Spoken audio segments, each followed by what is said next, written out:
सध्याची ही दृश्य आपण बघतो आहोत। ठाण्यामधली ही दृश्य आहेत। डंपिंग ग्राउंड विरोधात सध्या हे आंदोलन सुरू आहे। भाजप कार्यकर्त्यांचं हे ठाकरे गट आणि शिवसेनेच्या वतीने देखील अनेक पत्रव्यवहार केला होता, मात्र या ठिकाणी डंपिंग हटवल्यानंतर आता दुसरीकडे भाजपने देखील या आंदोलनामध्ये उडी घेतलेली आहे आणि थोड्याच वेळापूर्वी आता गाडी फोडण्याचा प्रयत्न झालेला आहे। घंटा गाडी या ठिकाणी मोठ्या प्रमाणात वागळे परिसरात मोठ्या प्रमाणात वागळे परिसरात या घंटा गाडी येत असताना या ठिकाणी कचऱ्याचा ढीग साचल्याचं चित्र आपल्याला पाहायला मिळतं। वागळे परिसर हा शहरी विभाग आहे आणि याच ठिकाणी मोठ्या प्रमाणात महापालिकेच्या वतीने डंपिंग जे आहे ते सुरू करण्यात आले।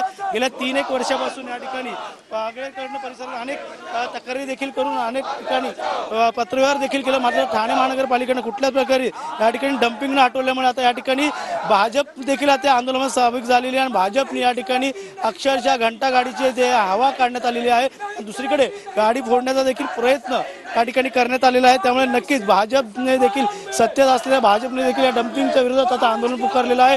एकीकडे ठाकरे गटाकडनं या ठिकाणी पत्रव्यवहार केला होता, त्यांनी देखील 2 दिवसात आंदोलन करतो इशारा देखील या ठिकाणी दिला होता, मात्र सध्या तरी परिस्थिती पाहता ठाणे महानगरपालिकेच्या वतीने या ठिकाणी आता डंपिंग हटवण्याचं मागणी करत आहे। मात्र महानगरपालिकेच्या वतीने आता हे डंपिंग ग्राउंड कधी हटणार आणि घंटा गाड्या कधी बंद होणार हे देखील पाहणं गरजेचं आहे। मात्र सध्या परिस्थिती डंपिंग ग्राउंडचा दुर्गंधी आणि आरोग्याचा धोका या ठिकाणी निर्माण झालेला आहे आणि या ठिकाणी महानगरपालिकेच्या वतीने डंपिंग जे ते सुरू करण्यात आलेलं आणि याच डंपिंग ग्राउंडचा हटवण्याचा नारा या ठिकाणी महानगरपालिकेला अनेक वेळा पत्रव्यवहार करून सुद्धा हटवण्यात आलेला, मात्र आता या ठिकाणी भाजपच्या वतीने देखील डंपिंग हटवण्याचा नारा या ठिकाणी देण्यात येत आहे आणि ठाकरे गटाच्या जनता भाजपने देखील या आंदोलनात सहभागी झालेले आहेत आणि या ठिकाणी आता गाडी फोडण्याचा देखील प्रयत्न झालेला आहे।